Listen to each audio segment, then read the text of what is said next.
لو انت طالب ثانويه عامه بتذاكر 10 دقايق بتلاقي نفسك نمت، او بتنام 12 ساعه برضه ولسه تعبان ومش عارف تذاكر، فالفيديو دوت ممكن يوفر عليك شهور من المذاكره الضايعه. في الفيديو ده هقول لك ايه السبب العلمي للنوم دوت، وخمس حلول عمليه هتخليك تذاكر ساعات طويله بتركيز. وخلي بالك عشان الحل الرابع ده اهم حل، ان هقول لك فيه على افضل اوقات للمذاكره تركيزك فيها بيبقى في السما، لان في ناس بتذاكر في اوقات غلط وبترجع تقول احنا مش عارفين نذاكر. فتاكد انك مشترك في القناه ومفعل زر الجرس، بننزل كل يوم فيديو الساعه 9 بنتكلم في كل مشاكل ثانويه عامه تقريبا، واعمل لايك للفيديو ده عشان نوصل لاكبر عدد من الطلاب. اولا احنا نمسك المشكله نفسها، انت ليه بتنام او ايه اسباب النوم دوت. اول حاجه الجسم لما بيقعد فتره طويله من غير اكل، وخصوصا ان احنا في رمضان طاقه الجسم بتقل، فبالتالي المخ بيقفل. فعشان كده بتلاقي كتير من الناس لما يجوا ياكلوا بيحسوا بعدها هم دايخين ومش مركزين في اي حاجه وعايزين يناموا. تاني سبب المذاكره السلبيه، اللي هو ان انت مثلا بتقرا كده بس، بتسمع شرح بدون حل، بتبص في الكتاب، دماغك بيعتبر ان دوت نشاط ممل، فبالتالي بيبدا يقلل التركيز، فبالتالي بتنام حرفيا. فانت حل المشكله دي ان انت مثلا تحل تفكر. عشان كده بتلاقي مثلا المدرسين او الناس الكبيره بتقول لك حل عشان تصحصح. ما فعلا انت لما بتستخدم دماغك او لما بتفكر، فعلا انت لما تفكر التركيز بيزيد، فبالتالي انت بتصحصح. فمن الاخر نقدر نقول ان المخ بيصحى لما انت بتستخدمه. التالتة يا جماعه اللخبطه في الساعه البيولوجيه، والموضوع ده انا كنت بعاني منه والله العظيم. هفهمك الموضوع ببساطه شديده. جسمك عنده حاجه اسمها الساعه البيولوجيه، بمعنى ان المخ في اوقات بيبقى التركيز فيها عالي واوقات الطاقه قليله. فانت لما بتذاكر في وقت الطاقه فيه قليله، فانت بتحس ان انت بتغصب نفسك.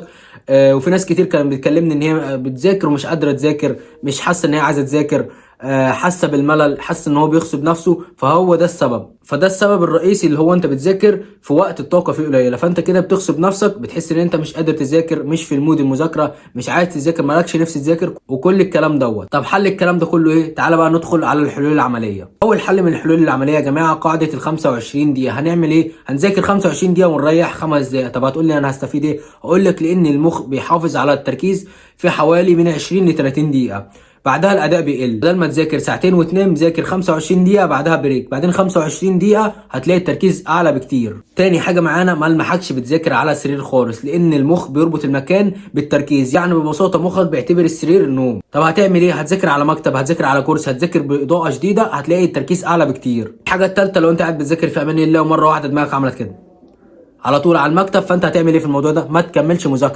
مذاكره خالص. هتقوم هتغسل وشك، هتتمشى دقيقتين، هتعمل اي حاجه. لو ولد اعمل 10 ضغط والله العظيم. اقول لك ليه؟ لان الحركه بتزود الاكسجين للمخ وبتنشط الجسم، فبالتالي انت بالتركيز بتاعك بيعلى وممكن ترجع تذاكر تاني عادي خالص.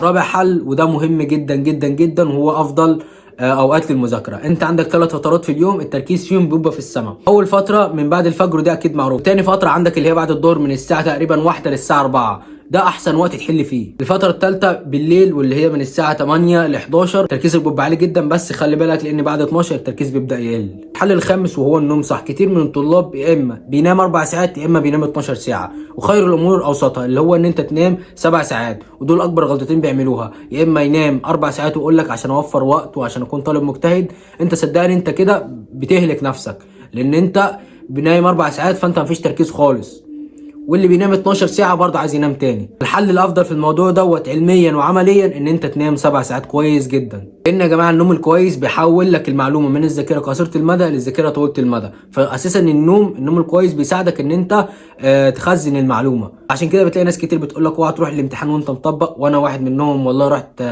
كان ماده الفيزياء، رحتها وانا مطبق، اصعب ماده، لان انا كنت بقول ان انا هوفر وقت ومش عارف ايه. رحت ما كنتش شايف قدامي، والامتحان اساسا كان زي الزفت، كان فيه غلطات وكان فيه اخطاء، والدنيا كانت بايظه خالص في الفيزياء وربنا سترها. فخلينا متفقين ان النوم 7 ساعات ده مش بيضيع وقتك، ده بيساعدك اكتر. اخر حاجه بقى يا جماعه، لو انت بتنام كتير ده غالبا مش كسل، دوت مخك بيهرب من الضغط اللي عليك. احنا في فتره دلوقتي فتره داخلين على امتحانات وفتره مراجعه وكل الكلام دوت، فانت بالتالي في تراكم بيزيد، في ضغط بيزيد، فانت مخك بيهرب من الضغط دوت بالنوم. الحل ان انت تبدا تذاكر حتى لو نص ساعه وما تضغطش نفسك مره واحده.